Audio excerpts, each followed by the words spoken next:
Gubernur yang hadir hari ini, Kang Deddy, Gubernur konten.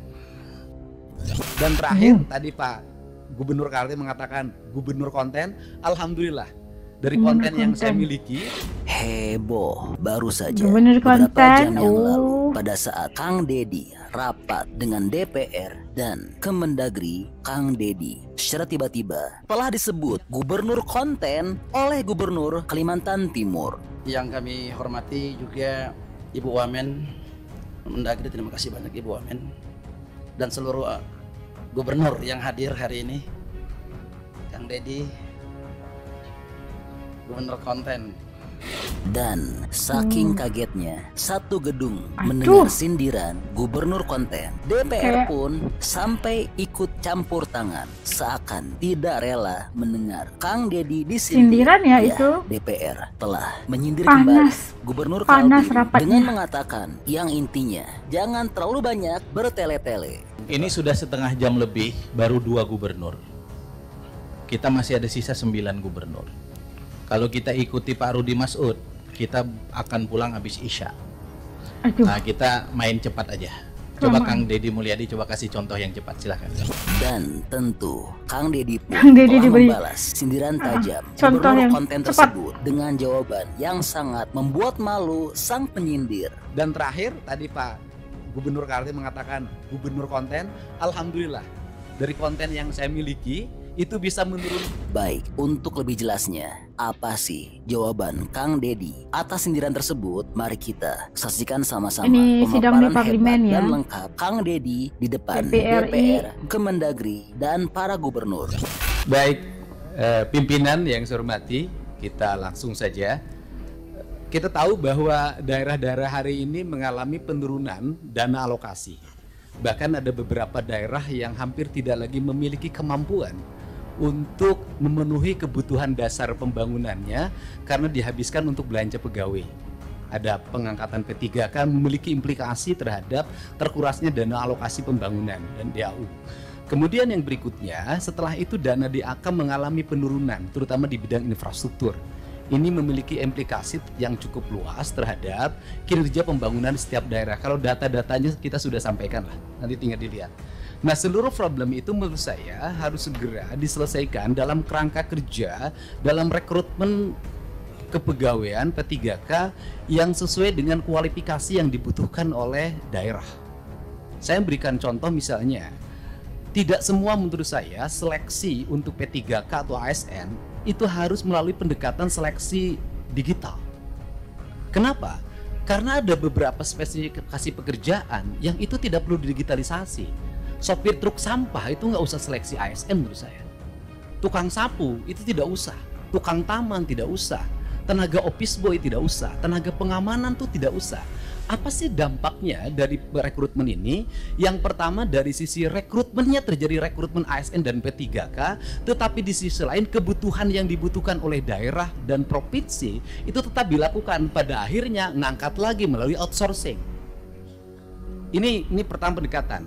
Kemudian yang kedua, bahwa BUMD pasti kualifikasinya nanti data disampaikan, ada sehat, ada dalam kategori sehat banget, ada yang dalam kategori tidak sehat.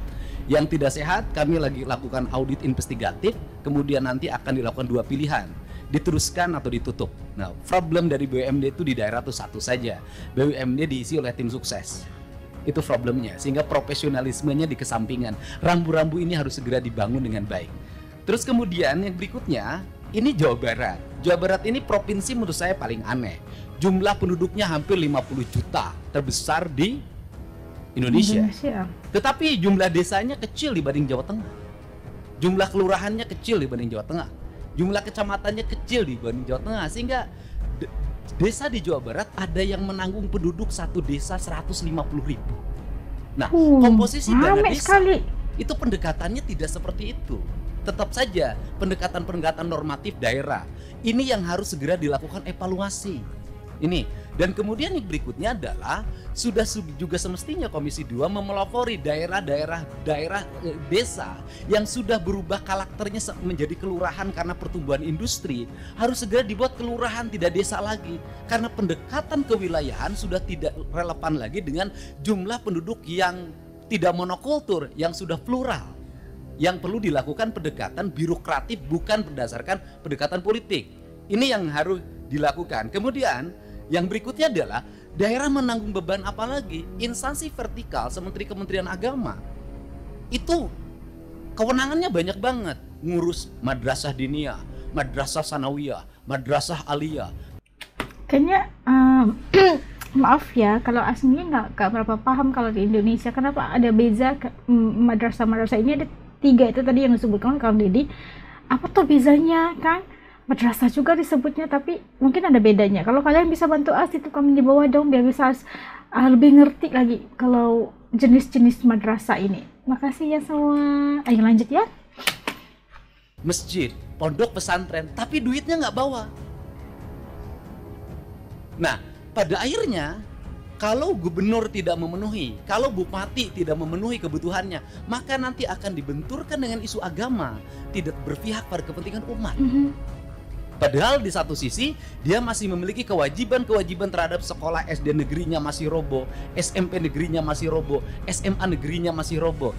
Nah, problem seperti ini kalau dibawa ke wilayah politik DPR, maka kita akan mendominasi kepentingan ini dibanding kepentingan internal kita yang menjadi kewajiban dasar kita. Untuk itu nanti ke depan Kementerian Agama harus jelas. Kalau dia mengatakan bahwa masjid tanggung jawab Kementerian Agama, madrasah diniyah tanggung jawab Kementerian Agama, madrasah sanawiyah Kementerian Agama, madrasah aliyah negeri Kementerian Agama, termasuk juga madrasah aliyah swasta, pesantren adalah di bawah Kementerian Agama, uang di Kementerian Agama diperbanyak agar mereka bisa mandiri. Sehingga fiskal kabupaten, fiskal kota, fiskal provinsi sangat berimplikasi kuat bagi kesejahteraan publiknya dan bagi apa yang menjadi kewajiban dasarnya. Kemudian yang berikutnya adalah ini urusan otonomi di Jawa Barat. Lucu, ada kabupaten yang penduduknya 6 juta, ada kota yang penduduknya hanya 250.000 tapi berbatasan. Saya berikan contoh misalnya, dulu di wilayah selatan karena waktu itu ketua komisi 2-nya itu dapilnya Ciamis, Banjar, Pangandaran, sehingga pertumbuhan otonominya cepat. Kabupaten Pangandaran, Kota Banjar, Kabupaten Ciamis. Tetapi di wilayah Bogor yang penduduk 6 juta sampai sekarang nggak berubah-ubah. Kemudian juga Kota Sukabumi berbatasan dengan Kabupaten Sukabumi. Kabupaten Sukabumi penduduknya banyak sekali, sedangkan Kota Sukabumi penduduknya kecil sekali. Kota Cirebon dengan Kabupaten Cirebon. Kota Cimahi berbatasan dengan Kabupaten Bandung, berbatasan Kabupaten Barat. Kotanya kecil sekali penduduknya. Tapi di sisi lain Kabupaten Bandung penduduknya besar sekali. Fiskal ini akan lahir tidak adil. Betul. Ada kota yang mendapat alokasi relatif baik, penduduknya sedikit. Ada kabupaten yang alokasinya tidak begitu besar, penduduknya besar. Pertanyaan saya adalah ke depan bisakah dibuat inisiasi penambahan jumlah wilayah untuk sebuah wilayah? Misalnya kalau Kabupaten Sukabumi susah sekali membuat daerah otonomisasi baru, bisakah sebagian dari wilayah Kabupaten Sukabumi diintegrasikan dengan kota Sukabumi, kotanya berubah jadi kabupaten? Ini percepatan untuk apa? Agar melahirkan rasa adil dalam percepatan pembangunan di Jawa Barat. Kemudian ke depan, bisakah dana alokasi umum standarnya bukan dari jumlah kabupaten, jumlah kota, jumlah desa, jumlah kelurahan? Bisakah standarnya adalah jumlah penduduk? Itu lebih realistik. Karena kalau pendekatannya hanya jumlah kota, jumlah kabupaten, jumlah kelurahan, maka Jawa Barat akan dibawa Jawa Tengah secara terus-menerus. Sedangkan beban residu akibat pertumbuhan industri berbatasan dengan ibu kota negara, berbatasan dengan Jakarta, itu memiliki implikasi luas dalam penanganan. Barangkali ini sebagai pengantar dari saya dalam pendekatan-pendekatan ke depan, dan ini amanah dari teman-teman di daerah. Semoga kebuntuan-kebuntuan ini bisa dilakukan percepatan-percepatan. Karena apa? Karena daerah diperlukan upaya-upaya kita untuk melakukan perubahan-perubahan, tidak boleh secara terus-menerus dengan pola monoton seperti ini. Nah, yang terakhir misalnya hari ini daerah harus beratraksi.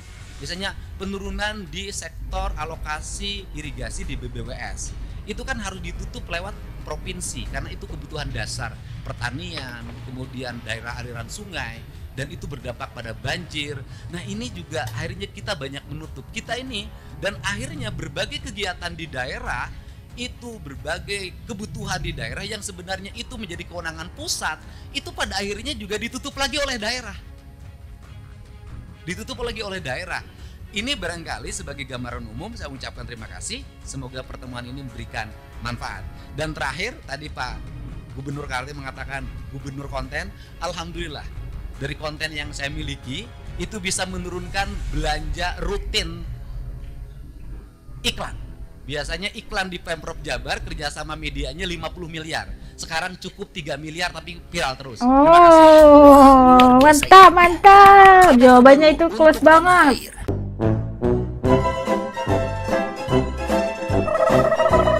Nah itu tadi panas heboh ya, Gubernur Kaltim lagi nyindir KDM, katanya gubernur konten gitu, lagi sedang rapat, lagi sedang diskusi lagi dengan DPR gitu kan. Itu sesuatu yang sinis, sangat sinis, yang disebut sebagai gubernur konten yang oleh gubernur Kalimantan Timur, Kaltim. Aduh, kayaknya kita satu gedung itu mendengar sindiran itu kayak gimana ya perasaannya gitu. Tapi Kang Deddy itu kayak relax aja, dia tenang aja, dia bangun dan terus dia nggak bangun, dia kayaknya terus kepada apa yang ingin disampaikan di persidangan itu ataupun di dalam rapat itu. Tapi di akhir dia kembali lagi ke gubernur Kalimantan Timur, katanya iya benar, syukur alhamdulillah dibilang gubernur konten. Karena apa? Disebabkan konten-kontennya viral terus.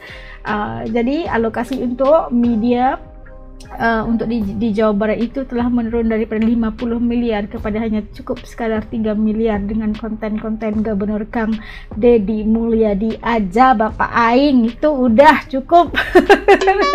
Duh gitu, jawabannya itu kelas gitu banget gitu, menutup terus mulutnya Gubernur Kalimantan Timur, ngelongo kalinya gitu kan mendengarnya. Dan itu adalah sesuatu yang bagus, ya benar aku gubernur konten, tapi di atas itu ada implikasi positifnya yang datang balik kepada penghasilan ataupun pengurangan dana daripada 50 miliar kepada 3 miliar. Bayangin berapa banyak bedanya. Kayak emosi banget ya. Tapi itu biasa kan, nggak pasti ramai yang nggak suka kalau kita membawa kebijakan yang bawa kerugian kepada setengah pihak. Pasti kita mendapat hujatan kalau apa juga kebijakan yang dilakukan oleh pemimpin itu hanya memberikan keuntungan kepada sebelah pihak, yakni kelebihannya diberikan oleh Kang Deddy itu adalah mementingkan kelangsungan, kemaslahatan masyarakat dan rakyat Indonesia seluruhnya, terutama masyarakat Indonesia di Jawa Barat. Itu sesuatu yang harus dicontohi, Pak. Bukan lagi diomongin kayak nyindir-nyindir kayak gitu, nggak bagus, Pak. Lihat aja rakyat Bapak sendiri ataupun masyarakat di bawah kepemimpinan Kaltim misalnya, ada nggak yang suka nggak sama Bapak, kepimpinan Bapak kayak gimana. Harus dong belajar daripada Kang Deddy. Siapa tahu kebijakan-kebijakan itu boleh diaplikasi juga di Kalimantan Timur. Siapa tahu kan memberikan kebahagiaan kepada masyarakat atau rakyat di bawah kepimpinan Bapak. Itu harus berlapang dada dong menerima. Itu adalah komentar As, pandangan As. Kalau kalian pun bagaimana? Oke, kalau di nyindir kayak gini, kayak dituduh tukang konten segala macam, As juga ingin tahu pandangan kalian mengenai isu ini. Ada gak orang-orang yang dari Jawa Barat atau di Kalimantan Timur? Komen ya, bantu As untuk As tahu lebih paham lagi pandangan kalian mengenai isu ini. Oke, sampai di sini dulu. Buat kalian telah dukung As selama ini juga jutaan terima kasih. Yang baru, ayo dong bantu sama-sama untuk subscribe channel As. tekan saja subscribe, dan subscribe itu kan gratis aja geng. Sampai ketemu lagi ya, turnuhun. Assalamualaikum, dadah.